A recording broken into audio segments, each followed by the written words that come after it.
Hi friends, welcome back to my channel. வாங்க வீடியோக்குள்ள போகலாம். This video sponsored by EduQuest online course. ஃப்ரீயாக இருக்க டைமில் செக் பண்ணி பாருங்கள். யூஸ்ஃபுல்லான வீடியோஸ்லாம் இருக்குது. The struggle to find courses that truly speak your language, it's finally over. Welcome to EduQuest, where learning is made just for you. At EduQuest, we bring you a wide range of online courses, from career building programs to skill boosting masterclasses, all in your regional language. Because we believe language should never be a barrier to success. Our courses are tailor-made after understanding what today's learners really need. So why wait? Start learning the smarter, simpler way only with EduQuest.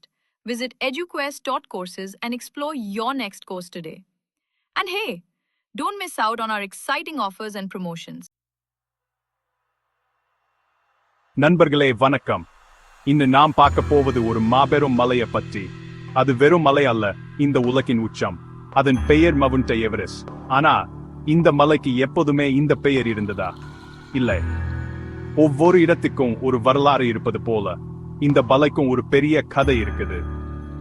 பல 100 ஆண்டுகளுக்கு முன்பே திபெத்திய மக்கள் இந்த மலையை சோமோலுங்மா என்று அழைச்சாங்க. அதன் அர்த்தம் பிரபஞ்சத்தின் தாய் தேவதை. நேபாள மக்களோ இத சாகர் மாதா என்று அழைக்கிறாங்க. அதுக்கு வானத்தின் நெற்றி என்று பொருள். பெயர்களே எவ்வளவு அழகாக இருக்குது பார்த்தீங்களா? இந்த மலைக்கு எவரெஸ்ட் என்ன பெயர் எப்படி வந்தது? அது ஒரு சுவாரஸ்யமான கதை. இன் பிரிட்டிஷ் அரசாங்கம் இந்தியாவை ஆட்சி செய்த போது அவர்கள் இந்தியாவின் நிலப்பரப்பை அளவிடும் ஒரு பெரிய வேலையை தொடங்கினாங்க. அப்போது ராதாநாத் சிக்தார் என இந்திய கணித மேதை இந்த மலையை அளந்து இதுதான் உலகின் மிக உயரமான சிகரம் என்று கண்டுபிடித்தார். இந்த மாபெரும் பணிக்கு தலைமை தாங்கியவர் சர் ஜார்ஜ் எவரெஸ்ட். அவருக்கு மரியாதை செய்யும் விதமா இந்த சிகரத்துக்கு மவுண்ட் எவரெஸ்ட் என பெயர் சூட்டினார்கள். ஆனால் ஜார்ஜ் எவரெஸ்ட் இந்த மலையை நேரில் பார்த்ததே இல்லை என்பதுதான் ஆச்சரியமான உண்மை. இந்த மலை இமயமலை தொடரின் ஒரு பகுதி. இமயமலை என்பது பல மலைகள் சேர்ந்த ஒரு பெரிய சங்கிலி. இது நேபாளம் மற்றும் சீனா, அதாவது திபெத் ஆகிய நாடுகளின் எல்லையில் கம்பீரமாக நிற்குது. அதன் பனி மூடிய சிகரங்கள் வானத்தை தொடுவது போல ஒரு பிரம்மாண்டமான தோற்றத்தை நமக்கு அளிக்குது. பழங்காலத்தில் இருந்தே இந்த மலை ஆன்மீக முக்கியத்துவம் வாய்ந்த இடமாகவும் கருதப்படுது. பல சாதுக்களும் துறவிகளும் இங்கு தியானம் செய்ததாக கதைகள் உண்டு. அதன் அமைதியும் கம்பீரமும் மனித மனதை ஈர்க்கும் ஒரு சக்தியாக இன்னும் விளங்குகிறது. ஆக PXB என்னும் முதலில் அடையாளம் காணப்பட்ட இந்த மலை இன்று எவரெஸ்ட் என்ற பெயரில் உலகம் முழுவதும் அறியப்படுகிறது. அதன் பழைய பெயர்களான சோமோலுங்மா மற்றும் சாகர் மாதா அந்த பகுதி மக்களின் கலாச்சாரத்தோடும் நம்பிக்கையோடு எவ்வளவு ஆழமாக பின்னி புனைந்துள்ளது என்பதை நமக்கு காட்டுகிறது. ஒரு பெயர் மாறுவதால் அதன் வரலாறு மாறிவிடாது. அந்த மலையின் பெருமையும் அழகும் இன்னும் அப்படியேதான் இருக்குது. அதன் கதையை தெரிந்து கொள்வது அந்த மலையின் மீது நமக்கு இன்னும் அதிக மரியாதையை ஏற்படுத்துகிறது. எவரெஸ்ட் உலகின் மிக உயரமான மலை என்று சொல்லுகிறோம். ஆனால் அதன் உயரம் எவ்வளவு? கடலின் நீர் மட்டத்திலிருந்து அளக்கும் போது எவரெஸ்ட் சிகரம் சுமார் 8848.6 மீட்டர் உயரம் கொண்டது. இது கிலோமீட்டரில் சொன்னா கிட்டத்தட்ட 9 கிலோமீட்டர் உயரம். நினைச்சு பாருங்க, நாம் தரையில் இருந்து வானத்தில் பறக்கும் விமானத்தை பார்க்கும் உயரத்துக்கு இந்த மலை வளர்ந்து நிற்குது. இந்த உயரம் ஒவ்வொரு ஆண்டும் சில மில்லிமீட்டர்கள் பெறுவதாகவும் விஞ்ஞானிகள் கூறுகிறார்கள். இதுக்கு காரணம் இந்திய நிலத்தட்டும் ஆசிய நிலத்தட்டும் ஒன்றுடன் ஒன்று மோதுவதான். இந்த புவிய நிகழ்வுதான் இமயமலையை உருவாக்கியது. இந்த மலை எப்படி உருவானது? பல மில்லியன் ஆண்டுகளுக்கு முன்பு இன்று இந்தியா இருக்கும் நிலப்பரப்பு ஒரு தனி கண்டமாயிருந்தது. அது மெதுவாக நகர்ந்து வந்து ஆசிய கண்டத்திடம் மோதியது. 2 பெரிய நிலப்பரப்புகள் மோதும் போது என்ன ஆகும்?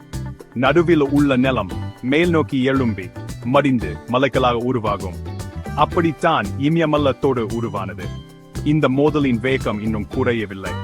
அதனால் தான் எவரெஸ்ட் போன சிகரங்கள் தொடர்ந்து வளர்ந்து கொண்டே இருக்கின்றன. இது ஒரு உயிரோட்டமான மலை என்பதற்கு இதுவே சாட்சி. எவரெஸ்டின் உச்சியில் வெப்பநிலை என்பது மிகவும் கடுமையா இருக்கும். கோடை காலத்தில் சூடு அதன் சராசரி வெப்பநிலை -19 டிகிரி செல்சியஸ். குளிர்காலத்துல அது -36 டிகிரி செல்சியஸுக்கும் கீழே சென்றுவிடும். அதோடு மணிக்கு 280 கிலோமீட்டர் வேகத்துல சூறாவளி காற்று வீசும். இவ்வளவு குளிரையும் வேகமான காற்றையும் தாங்கிக் கொண்டு அங்கே நிற்பது என்பது மனித சக்திக்கு அப்பாற்பட்டது. அங்குள்ள காற்றில் ஆக்சிஜனின் அளவும் மிக குறைவு. தரையில நாம் சுவாசிக்கும் காற்றில் உள்ள ஆக்சிஜனில் 1/3 மட்டுமே அங்கே இருக்கும். இந்த புவியியல் அம்சங்கள் தான் எவரெஸ்டை ஒரு மாபெரும் சவாலாக மாற்றுகின்றன. அது வெறும் உயரம் மட்டுமல்ல, அதன் வானிலை, அதன் சரிவுகள், அதன் பனிப்பாறைகள் என எல்லாமே மனிதனின் தைரியத்தை சோதிப்பதாகவே இருக்கின்றன. பூமியின் மகுடமாக விளங்கும் இந்த சிகரம் இயற்கையின் சக்தியையும் அதன் பிரம்மாண்டத்தையும் நமக்கு ஒவ்வொரு நொடியும் நினைவூட்டுகிறது. இந்த மலையின் புவியியலை புரிந்துக்குவது அதை ஏறும் முயற்சியை இன்னும் ஆழமானதாக மாற்றுகிறது. பல ஆண்டுகளா எவரெஸ்ட் சிகரத்தை அடைவது என்பது மனிதனுக்கு ஒரு கனவாவே இருந்தது. பலரும் முயற்சி செய்தார்கள், ஆனால் தோல்வியை சந்தித்தார்கள். 124 ஜார்ஜ் மல்லோரி மற்றும் ஆண்ட்ரூசு இர்வின் என 2 பிரிட்டிஷ் மலையேறிகள் சிகரத்தை நெருங்கினார்கள். ஆனால் அவர்கள் திரும்பி வரவே இல்லை. அவர்கள் உச்சியை அடைந்தார்களா இல்லையா என்பது இன்று வரை ஒரு மர்மமாகவே இருக்குது. அவர்களின் தியாகம் பிற்காலத்தில் முயற்சி செய்த பலருக்கு ஒரு உத்வேகமாக அமைந்தது. தோல்விகள் தாம் வெற்றிக்கான முதல் படி என்பதற்கு இது ஒரு சிறந்த உதாரணம். அந்த வரலாற்று சிறப்புமிக்க நாள் வந்தது. 1983 ஆண்டு மே 29 அன்று காலை 11:30 2 மனிதர்கள் உலகின் உச்சியில கால் பதிச்சார்கள். அவர்கள் நியூசிலாந்தை சேர்ந்த எட்மண்ட் ஹில்லரி மற்றும் நேபாளத்தை சேர்ந்த ஷெர்பா டென்சிங் நோர்கே. பிரிட்டிஷ் குழுவின் ஒரு பகுதியா அவர்கள் இந்த சாதனையை நிகழ்த்தினார்கள். அவர்களின் வெற்றி மனித குலத்தின் வெற்றி என்று கொண்டாடப்பட்டது. நாங்க மலையை வெல்லவில்லை, எங்களையே நாங்க வென்றோம் என்று எட்மண்ட் ஹில்லரி சொன்னார். அது எவ்வளவு உண்மையான வார்த்தை! இந்த வெற்றிக்கு பிறகு எவரெஸ்ட் ஏறுவது ஒரு பெரிய இலக்காக மாறியது. ஜப்பானை சேர்ந்த ஜுன்கோ தாபே 1970 ஆண்டு எவரெஸ்ட் உச்சியை அடைந்த முதல் பெண்ணானார். ஆங்ரீட்டா ஷெர்பா என்ற நேபாளி 1983 முதல் 1966 வரை ஆக்சிஜன் சிலிண்டர் இல்லாமல் 10 முறை உச்சியை அடைந்து சாதனை படைத்தார். இப்படி ஒவ்வொரு ஆண்டும் பல புதிய சாதனைகள் படைக்கப்படுகின்றன. மாற்றுத்திறனாளிகள், வயதானவர்கள் என பலரும் தங்கள் மன உறுதியா இந்த சிகரத்தை அடைந்து மனிதனின்